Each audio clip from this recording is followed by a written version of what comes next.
Welcome to Censored, the podcast that's about all kinds of sex in all kinds of art. I'm Aoife Vertnach, a historian with a one-tracked mind. If you do like the podcast, please subscribe, share and review. There are links in the show notes to merch as well, if you fancy it. This time, I'm leaving fiction and non-fiction works behind to turn towards visual art. Not the films, because they were formally censored by the state in the same way as the publications. This episode, I'm exploring how visual works were censured in unofficial, backdoor kind of ways. There was never a censorship office where paintings were scrutinised for filth, but visual art was vulnerable to social and political censure. Now obviously I can't read out the rude bits, but please check the show notes for links to the featured images. I've chosen two works this time. The first is by a favourite artist of mine, Harry Clarke. A genius with stained glass, his Geneva Window was created between 1926 and 1930. I do love Clarke, his rich colour palette and then his unforgettable fey, melancholy figures, and I have a bit of a thing about stained glass anyway. And the second work is George Rouault's Christ and the Soldier, painted in 1930. It was presented to the Dublin Municipal Gallery of Modern Art in 1942. These very different works of art upset influential people who tried to keep them from the public.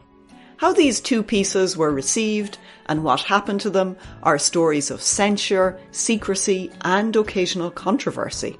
To work out what happened, I'm joined by Roisin Kennedy from University College Dublin, who has written a really wonderful book called Art and the Nation State, The Reception of Modern Art in Ireland.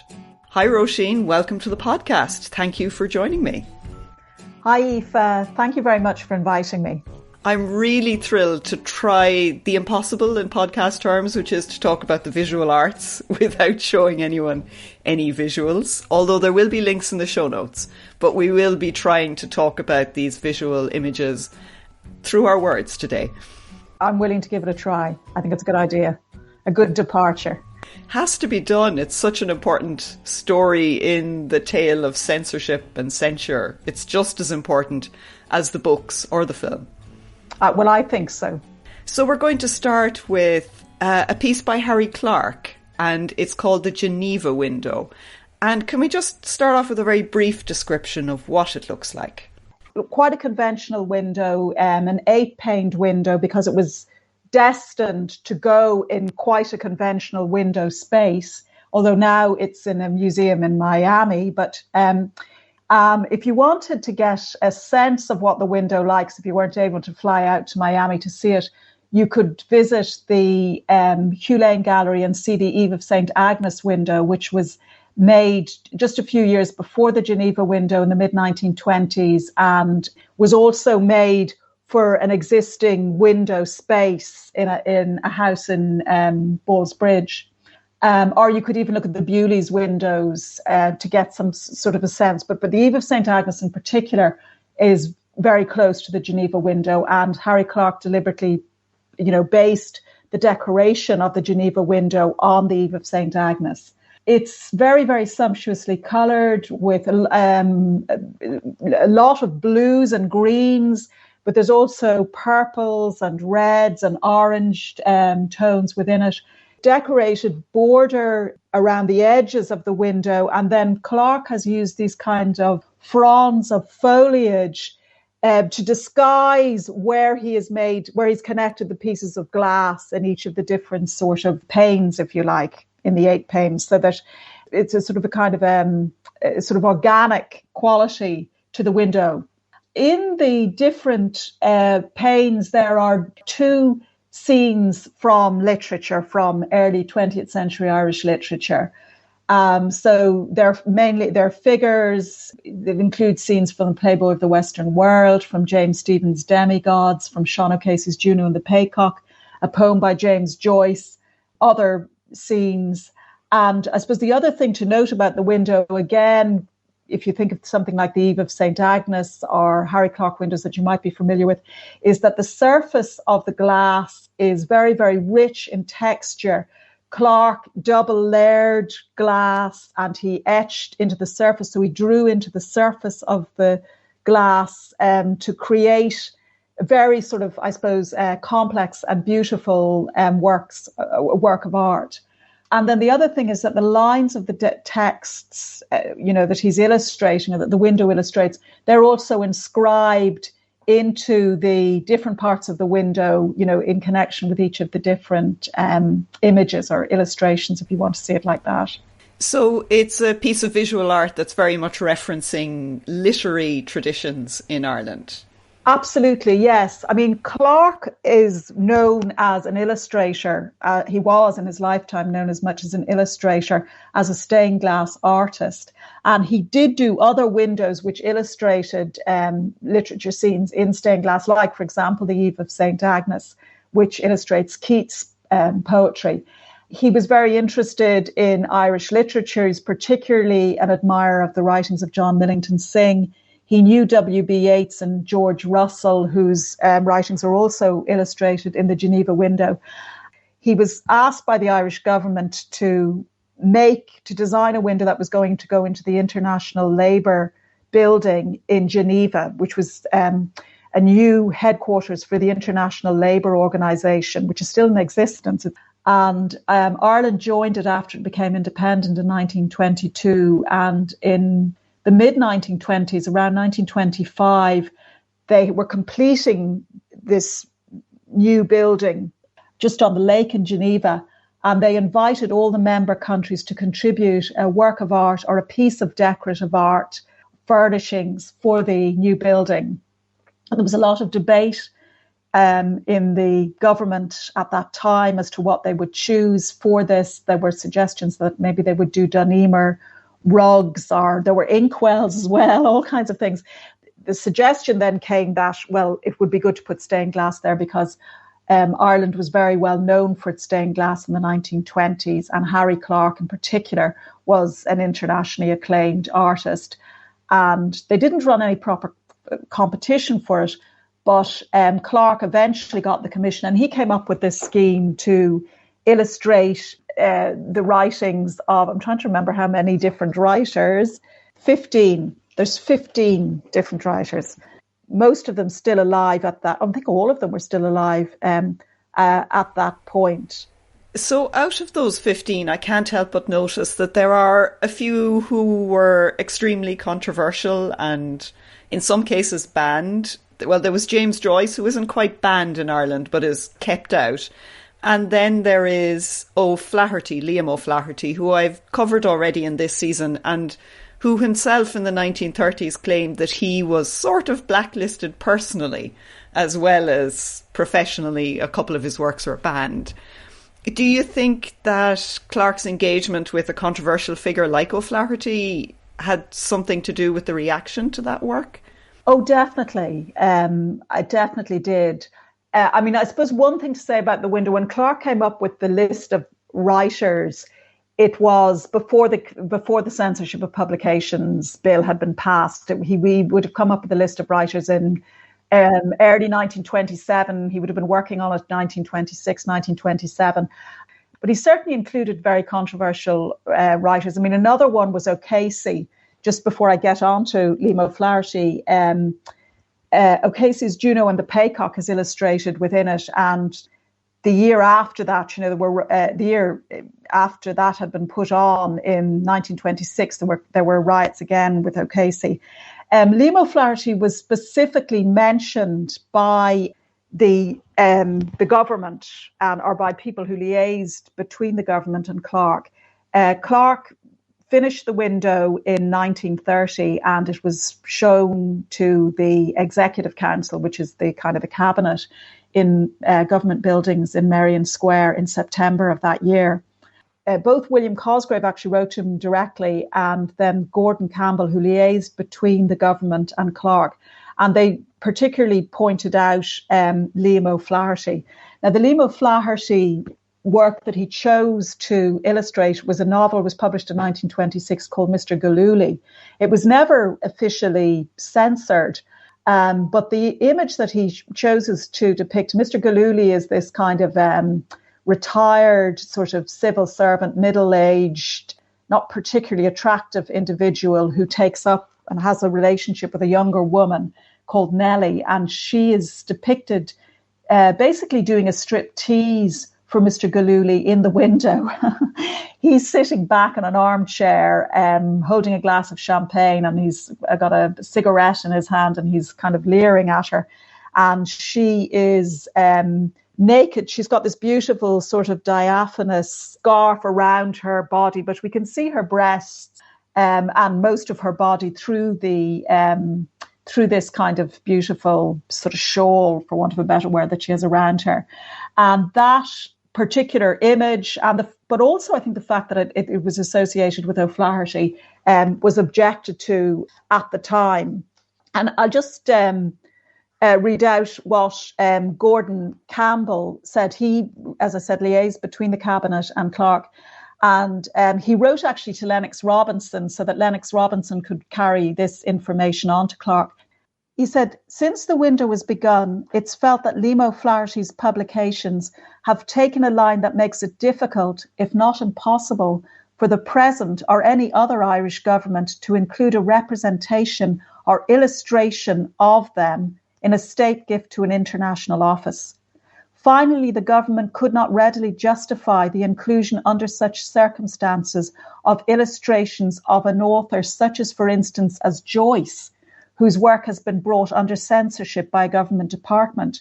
So they objected particularly to O'Flaherty, I think, because of this image, but they also mentioned Joyce, even though, in fact, Joyce's work wasn't subject, as you said, to censorship.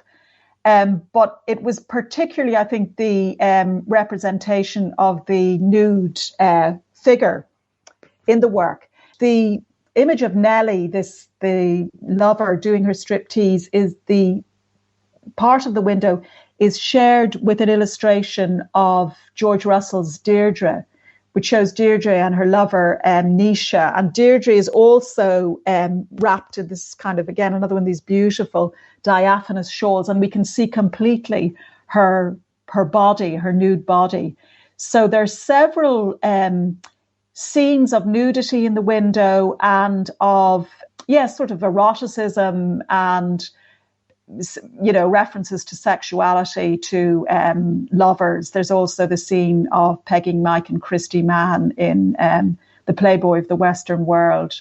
Yes, it's quite interesting how the O'Flaherty panel with the O'Flaherty and the Deirdre figures, how they really stand out when you look at the whole image because of the nudity. It is the most nude panel in the whole piece, isn't it? Absolutely. But I mean, as somebody would say, as Kenny Everett would say, it's all done in the best possible taste. They're beautiful images. I mean, and the poses of the figures. And one of the, if you look at the overall image of the whole window, you'll see all these different poses of the figures, particularly many of the female figures in the middle two bands of the window. Clarke was very interested in dance and interested in theatre, and one of the big sources for the figures, including that Nellie figure in the Mr. Galooly part of it, was the Ballet Russe, which he had seen in London and in Paris in the 1910s and the early 1920s, and he had magazines and programs and photographs. And Nicola Gordon-Bow, who was the great expert on Clarke, actually traced that figure of Nellie to a photograph of a Ballet Russe dancer. So this was a company that its origins were Russian, but it was really based in Paris and France during the 1910s and 1920s, and put on these amazing ballets with music by Stravinsky and Debussy, contemporary composers. And their subject matter was often to do with eroticism. There was one actually all about masturbation and sexual attraction. And what was very innovative about it was the way that the bodies, poses of the figures express these kind of ideas. But as I've said, in a very tasteful manner. So that, I think, for Clarke, maybe made the window very sort of sophisticated. It fitted in with the kind of avant-garde, and it would have appealed to the kind of audience that would have seen it in Geneva. It wouldn't have been the general public that would have seen this window. It would have been diplomats or people involved in, I suppose, the labour organisations, people, of a kind of international background, and who would have perhaps been able to appreciate, if you like, the sort of references that he was making in the window. And he makes this beautiful window and for the government to go in a very specific space in Geneva. But they never sent it to Geneva, did they? They backed out in the end. Why did they back out? Was it Oflaherty, Joyce, Juno, even the Playboy? It was just too much? Well, they never really gave a proper reason as to why they were rejecting it. Again, typical, let's say, of a lot of things in Irish political life. Clarke was asked by William Cosgrave to replace, if he would consider replacing the Oflaherty panel. And he said that he wouldn't do that. He didn't want to do that. But there was no proper negotiation. He was extremely ill. He had to go back to Switzerland to continue his treatment for TB. He went at the end of September, October of 1930. And he waited for a response and kept writing back, and nothing was resolved. And he died without knowing what was going to happen to the window. And his widow, Margaret Clarke, they paid for the window in early 1931 after Clarke's death. She received the money for it, but she never received any explanation as to why they weren't going to put the window into Geneva. Looking at sort of memos from civil servants and letters of that time, the reason seemed to be that it was just considered, that it included the work of writers like Joyce and Oflaherty that were now, Oflaherty was one of the first writers to be banned, and Joyce was not considered to be suitable. Also that there were a number of images in it that were, that were of a sexual nature. Other comments by one of the civil servants referred to the fact that it represented the Irish as kind of drunken types, because there are three of the male figures in it are shown drinking in it. And there's a bottle of Guinness in it to do with the O'Casey play. And Mr. Galuli, as I said, is quaffing champagne. And then there's another illustration at the bottom of it, which relates to Fitzmaurice's play The Magic Glasses, which had been put on in the Abbey in the mid-1910s. But it shows a young man who's basically, it's about a young fellow who's locked himself in the attic and he's surrounded by gigantic glasses full of cavorting little nude figures. He seems to be like a teenager that's gone to the bad, and his parents are very concerned about him. So there's lots of the male figures in it. Are all kind of, a lot of them are kind of weak figures. They're seem to be sexually obsessed, or else they're drunk. But the female figures in it are, by contrast, very strong, and it's dominated really by female figures. The top of the window has got St. Bridget and St. Joan. So there are religious parts of it as well, I should say. So it has a huge diversity that reflects the literature, but one could also say perhaps it reflects Irish culture and Irish life in good and bad forms. It's amazing that they spent the money on it and they took it off the Clarkes, but then did nothing with it. So what happened then? Didn't she buy it off them again? She did. Now, the window had been put up by the Clarke Studios in a room off in government buildings in Merrion Square beside where the cabinet met. And it was left there for about 4 years. And it was actually damaged during that time. I don't know what happened to it, but the studio had to repair a little bit. But I don't know, it was major damage, but it wasn't properly looked after. So Margaret Clarke bought it back. She bought it back off the next government, the Fianna Fáil government, in around 1934 for the full sum that her husband had agreed for it. And she brought it was taken back and it was put in the Harry Clarke Studios, which was in North Frederick Street. She continued the business, continued to produce stained glass windows for churches in Ireland and internationally right up into the 1970s. And Margaret Clarke, she carried on that business. She was left in this position. So the window just remained there. She thought about exhibiting it in public in the 1930s, and she decided against that. I think there was a lot of concern that they didn't want the controversy to become public because they didn't want it to negatively impact on the reputation of Harry Clarke as an artist of religious work and his relationship with the church or the Harry Clarke Studios, the business that continued on after him. I think that was one of the reasons they hesitated. But later on, after Margaret Clarke's death in the early 1960s, the window was put on display for quite a number of years in the Hugh Lane Gallery, where more or less the same sort of area where the Eve of St. Agnes window is, as far as I know. I'm too young to remember it, but it was put on exhibition there from about 1963 up into the mid to late 1970s. And then there was some sort of falling out and the window was taken back by Clarke's children, and they eventually sold it in 1988, and it was acquired by the Wolfsonian Museum in Miami, and that's where it is now. When you point out that the Clarke studio itself made no fuss and the government made no statement about it, so all of this happens behind the scenes. This is all very quiet.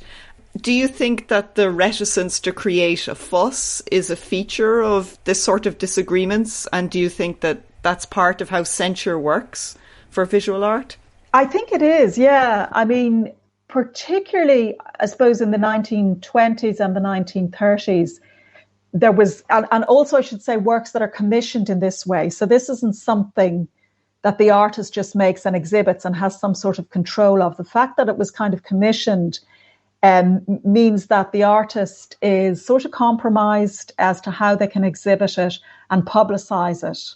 And that gives a lot of power then, as I've said, to the people who commission it. So it might, in a way, differentiate a work of art from a piece of literature. You can't really exhibit it without the permission of the person who's commissioned it. It certainly is a way in which visual art is more susceptible to censorship, perhaps, than a work of literature, which can be circulated more easily through reproduction. I mean, now I know we think with the internet that art can very easily be reproduced, but it certainly wasn't easy to reproduce it back in the 1920s and 30s and 40s. And secondly, one would argue that seeing a work of art in reproduction is not the same as seeing it in the flesh. You're not really experiencing it in the way that it is designed to be experienced. And so if we move then away from Harry Clarke and the silencing of his Geneva Window, and we discuss the controversy that was a very public one and that was out in the open, and that's from 1942, the Georges Rouault's Christ and the Soldier, which was a painting that was exhibited and which did cause a lot of controversy and discussion and disagreement. This particular work, why did it provoke such a strong reaction? Well, it's a religious subject matter. It's called Christ and the Soldier, and it's a little small gouache watercolor work. So it's not even an oil on canvas. The artist worked in this style, and I think it was really the representation of Christ that people found, or those that objected to it found very, very difficult to accept. It was painted in a very modern, what was regarded as a blasphemous manner. A very, Christ appears very kind of ugly and crude. There's a kind of a darkness to the subjects. Rouault is sort of specialised in the late 1920s and 1930s, in particular, in painting religious subjects from the Passion of Christ, and really going into, I suppose, the kind of the isolation, the loneliness of Christ. Christ as, I suppose, Christ as a human figure, the human aspects of his suffering. Whereas critics like Kathleen Clarke, who saw the painting painting was acquired by the Friends of the National Collections of Ireland in London in 1942, and they had been looking for work by Rouault because Rouault was a Catholic artist. He was still alive, didn't die till the 1950s. And he was hugely admired by a lot of Irish artists and by, I suppose, Irish, without wanting to sound snobby about it, but Irish art, people who are interested in modern art and Irish intellectuals, because he was a Catholic artist, as I've said, who was able to make this very interesting religious art. But the Friends wanted to give the painting to the Municipal Gallery of Modern Art, the Hugh Lane Gallery, which didn't have any acquisitions budget, so it was completely reliant on gifts. So they wanted to keep the collection, if you like, up to date with good works of modern international art. And so they offered the Rouault painting there. Now, when it was shown in the Municipal Gallery, it had to go to this kind of art advisory committee, which was made up of a mixture of artists and curators and members of Dublin Corporation. And a lot of the members of Dublin Corporation weren't particularly interested, or certainly not interested in modern art or international modern art. And Kathleen Clarke, she was a former Lord Mayor. She was the widow of Tom Clarke, the man who was executed after 1916, leader of the 1916 Rising. She was very nationalist, and obviously I think must have been quite very religious, but she in particular was quoted as, saying that this couldn't possibly go into a public gallery, that it was offensive to her, she said, as a Christian, to look at this type of imagery. That was the starting point of it, but the difference between it and the controversy over the Geneva Window, it was, as you said, this became a public controversy. And the Friends of the National Collections, I'm not sure who did it, but I think somebody in the Friends must have leaked this story to the Irish Times, because a photograph of the painting appeared on the front page of the Irish Times in early October 1942. And it fed into a much wider debate that was going on about censorship at that time, during the later part of 1942. There had been the Taylor and Anstey, which you've covered in another one of your programmes, was banned, and there was a big public outcry over that, or an outcry, let's say, among the elite, perhaps more than the public. But it was being debated in the Senate in November, December of that year. And so censorship was very at the forefront, if you like, of the media and media concern, and particularly the Irish Times. And the Irish Times, I think, was also interested in highlighting anything to do with censorship, because it objected, or the editor, Smiley, objected to the increased censorship that was being brought in because of the emergency, because of the Second World War. So there was censorship of literature, but there was also this wider sort of political media censorship. And this seemed to be, I think, connected to that. And so that also meant that, if you like, there was more interest in this work of art and more interest in why there would be objections to it. Another aspect to it was that, unlike the Clarke work, which was destined to go into this, building, this private building in a way, the Rouault painting was intended to go into a public gallery. So everybody can walk into the Municipal Gallery of Modern Art and see this work of art. And that was of concern, I think, to those members of the Art Advisory Committee who voted against it. It's this sort of protectionist, paternalistic attitude towards the general public, which is so much part of the whole censorship thing in Ireland at that time. Yes, it's very similar to with the books that are censored. Often the more popular it is, there is an urge to censor because more people are reading it, and these people are indiscriminate readers who must be protected because they're too innocent and too stupid to know otherwise. And it's the same impulse. Yeah, so I think that's, the Clarke one was to represent Ireland internationally. So there was huge sensitivity about that. I might have made that clear earlier, but, that it represented Ireland as being not obsessed, but certainly very interested in sex and drink. They and were promoting. Right. They were probably right, but we wouldn't want to admit it publicly. I think Kathleen Clarke's comments were genuine. She obviously did genuinely find this offensive, and she would have thought that maybe other Catholics who were used to seeing certain conventional representations of Christ would have found this deeply unsettling. And so they were making the decision, if you like, on behalf. Yes, the conventional religious art, I suppose, that's found in churches and schools and convents, it's those alabaster saints, kind of everything is white or primary colours, and it's very, figurative. Yeah, whereas Rouault is a very different interpretation of, the human condition meeting the divine. Very, very heavy black outlines. You can't really see the face of Christ at all. It shows his body kind of emaciated would be going too far, but it's not in any way an idealized body. If you think of those kind of Sacred Heart images that are kind of ubiquitous, it also gives you a positive image of Christ. This is not in any way positive. It's more an iconic image to dwell on what Christ was going through at that particular part of the Christian story. So it is actually a serious religious work, but that aspect was missed.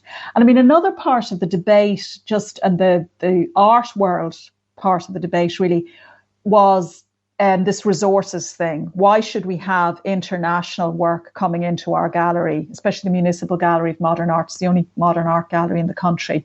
We should have work by Irish artists. That really should be what's being prioritised. That was felt by some of the people who spoke out against it.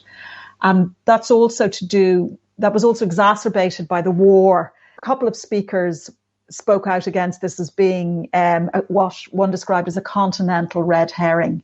Europe is at war. It's the whole society is corrupt, and why should we be part of this? Why should we have part of this in our public collections?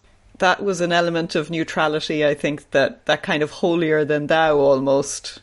A smug attitude, really, that a lot of people like Beckett in particular later found very, very objectionable. And so Kathleen Clarke's reaction, it's very instinctive and very emotional. She uses the word offensive as well, which is really underpins a lot of censorship discussions, the concept of offence. And I often think that censorship and censure comes from that really kind of emotional reaction to art. Do you think that that's what critics are trying to articulate when they object to a piece, that kind of emotional response? Or are they perhaps drawing on more cerebral ideas about the representation of Ireland? Or I think it depends on the critic. I mean, I think that a lot of the invective that was immediately published after the painting was shown to the Art Advisory Committee, and then they showed it in Dublin as well in the College of Surgeons. I think that's an immediate reaction, and it is a kind of an emotional reaction, genuine sense of fear, a sense of alienation from the culture that's producing this. And I think it comes also from a sense that modern art in particular is conning us. It's hoodwinking us. How do we evaluate something like this? It doesn't seem to have any great technical skill. It's not beautiful. It's not idealized. So it's that it doesn't fit in with an expectation of art that most people would have had up until well into the 20th century. And there was a fear of this kind of spread of this sort of modern art culture, that it would, if we think back to conventional ideas, if we go back to this idea of the public gallery, there was the whole reason that public museums of art were set up in the 19th century, which was their kind of heyday, was art was seen to reflect kind of communal values and to instill a sort of sense of beauty and morality and order on society. So the lower classes were encouraged to go to museums and galleries in the 19th and early 20th century because it was felt it was going to have a beneficial effect on them. So it's a very Victorian idea about art that prevailed, as I've said, well into the 20th century. Now, modern art is completely different. It could be seen as, it was seen, and a lot of it is very subversive. It's very individualistic. This is very much expresses Rouault's response. I wouldn't say this work is subversive, but I think it would have been considered that way by people who weren't familiar with it. And it uses a very different type of formal language to sort of conventional academic art. It's very problematic. And if you're not familiar with it, then, as I said, that causes a genuine sense of fear and disgust. Also, I suppose I'd say in these decades, right up, the 1920s and particularly the 1930s and 40s, there was widespread fear of the degeneration of public morals through the display of modern art in Europe. If you think of the Nazis in the 1930s and the big exhibition of degenerate art, the Germans were the first really important collectors of modern art. They put it into their galleries before the French even. In the early 1900s, 1910s, 1920s, up until Hitler came to power in 1933, they had amazing collections of modern art, and they took those all out rapidly in the mid-1930s, put them out of public view, they sold them off, they burnt part of them.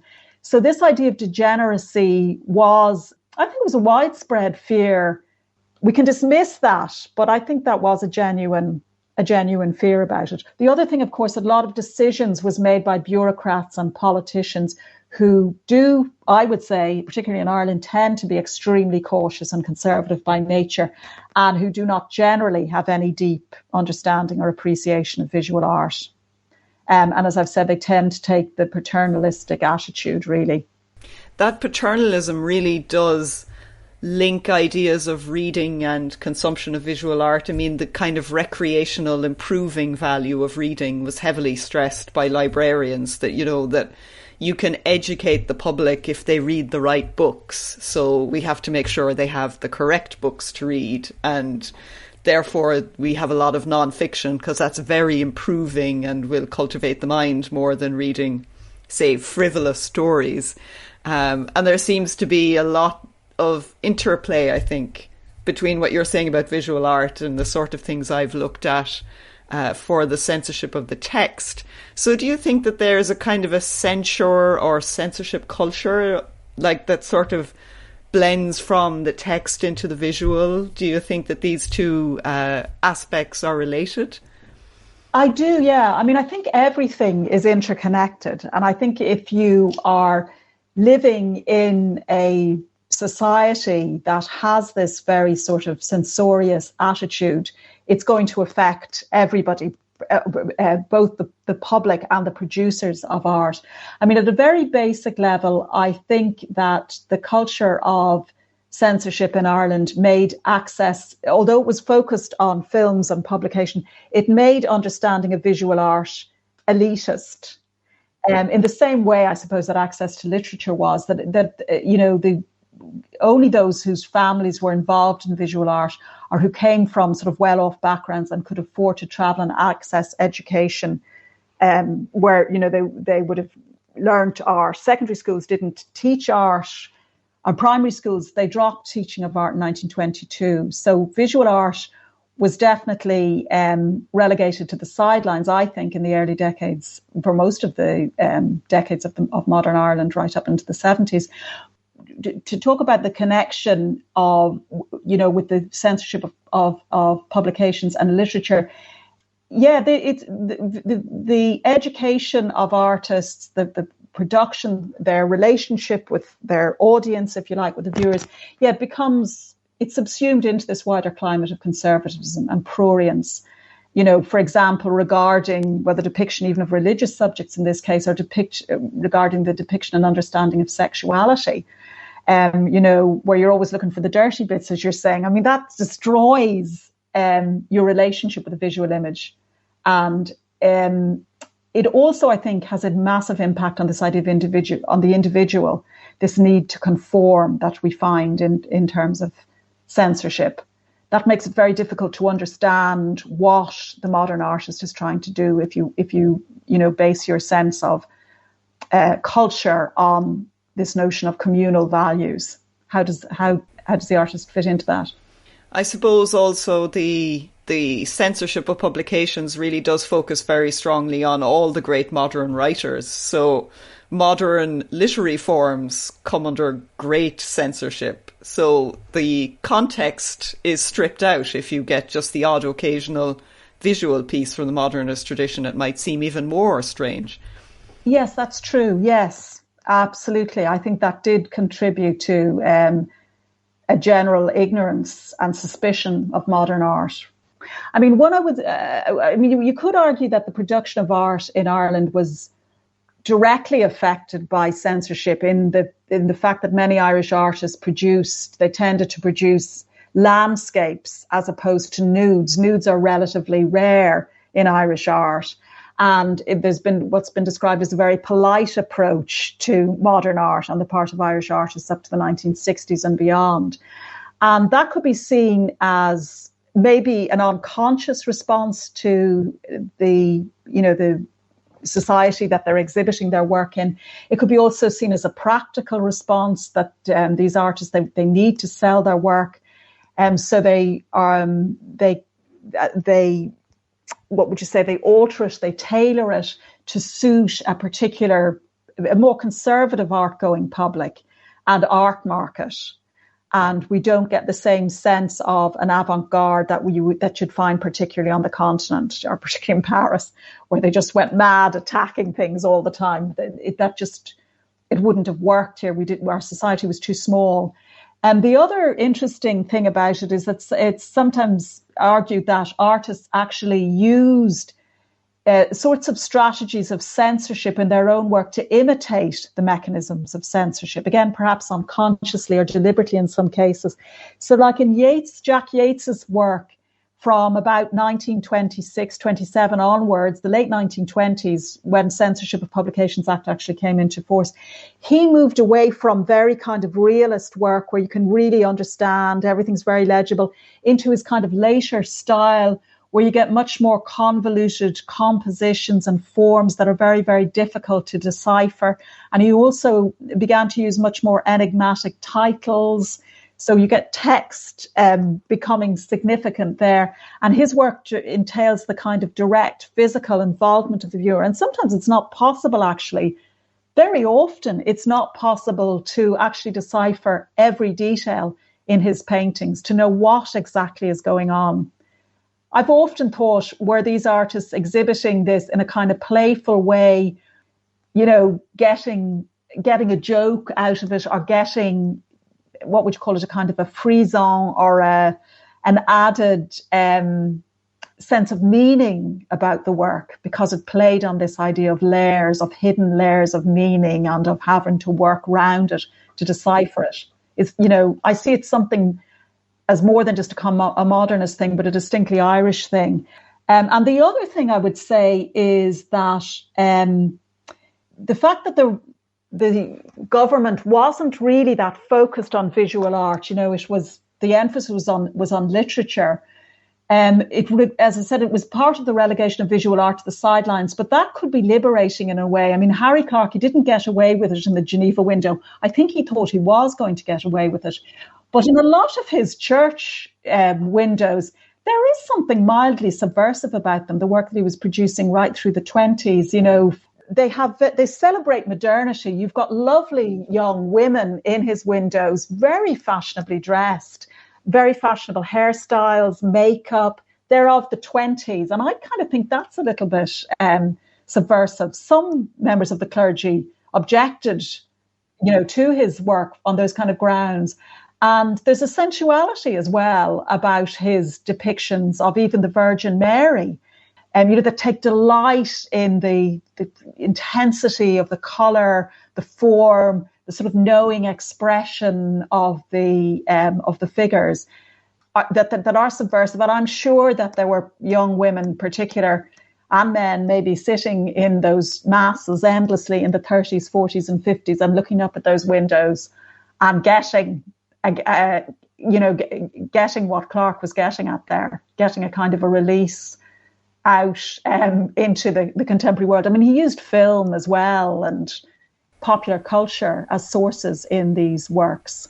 Well, Roisin, thank you so much. That has been just an extraordinary tour through some of the big controversies in Irish art, although I know your book contains many more, so I would recommend people to go read. But it has been a great conversation. Thank you so much. Well, thank you very much. I've really enjoyed it as well, actually. And thank you so much for inviting me to participate. So thank you very much. Isn't it mad how forms of censure can be just as powerful as state censorship? Of course, it is harder to identify because there's no legislation and there's no register recording prohibitions. Sometimes I think we're more comfortable with the bureaucratic form of state censorship because it's easy to see. But censure can be so confusing. Who do you blame? Who's the baddie in these scenarios? Like, should we retrospectively cancel Kathleen Clarke because her religious feelings motivated her to prevent people seeing Rouault's painting? And how daring should art be anyway? Where is the line between challenging an audience and gratuitously offending them? It gets very complicated when the audience and the buyer are the nation state, as was the case for Clarke's Geneva Window. Nellie's nakedness is artistic, but when the state paid for the work, it became a highly charged cultural statement. It implied really that they approved of such nudity. Now, Clarke wasn't selecting banned writers like Liam Oflaherty deliberately, because, as Roisin says, there was no blacklist when he came up with the scheme for the window. But isn't it interesting that the plays and novels he chose pushed against safe, conventional taste? That old adage, all the best stuff was banned, sometimes looks true.